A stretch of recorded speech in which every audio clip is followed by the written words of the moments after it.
Hello viewers, എല്ലായിടത്തും മഴയൊക്കെ അല്ലേ. അപ്പം നല്ല മഴയത്ത് കഴിക്കാൻ പറ്റിയൊരു സ്നാക്കാണ് കുമ്പളപ്പം. അപ്പോൾ അങ്ങനെ കുമ്പളപ്പം ഉണ്ടാക്കാൻ വേണ്ടിയിട്ട് നമ്മൾ പറമ്പിലേക്ക് ഇറങ്ങിയിട്ട് വയണയിലയൊക്കെ പറിച്ചിട്ടുണ്ട്. നമ്മുടെ നാട്ടിൽ ഇതിന് വയണയില എന്നാണ് പറയുക.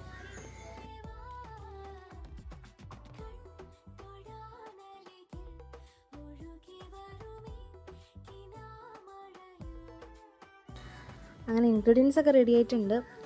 ഇനി അത് ഇലയിലേക്ക് ഫില്ല് ചെയ്യണം, എന്നിട്ട് ആവിയിൽ വേവിച്ചെടുക്കണം. നമ്മൾ ആവിയിൽ വേവിക്കാൻ വെച്ചിട്ടുണ്ട്.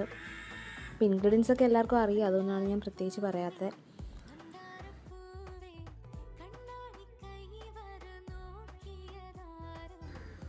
അങ്ങനെ നല്ല ചൂട് കുമ്പളപ്പം റെഡി ആയിട്ടുണ്ട്. അപ്പോൾ അത് നല്ല ചൂടോടെ കഴിക്കുകയാണെന്നുണ്ടെങ്കിൽ നല്ല ടേസ്റ്റ് ആയിരിക്കും. നമുക്കത് ജിഞ്ചർ ടീയുടെ കൂടോ മസാല ടീയുടെ കൂടോ ഒക്കെ കഴിക്കുകയാണെങ്കിൽ നല്ല ടേസ്റ്റ് ആയിരിക്കും. അപ്പോൾ ഇത്രയേ ഉള്ളൂ ഇന്നത്തെ വീഡിയോ. Thanks for watching.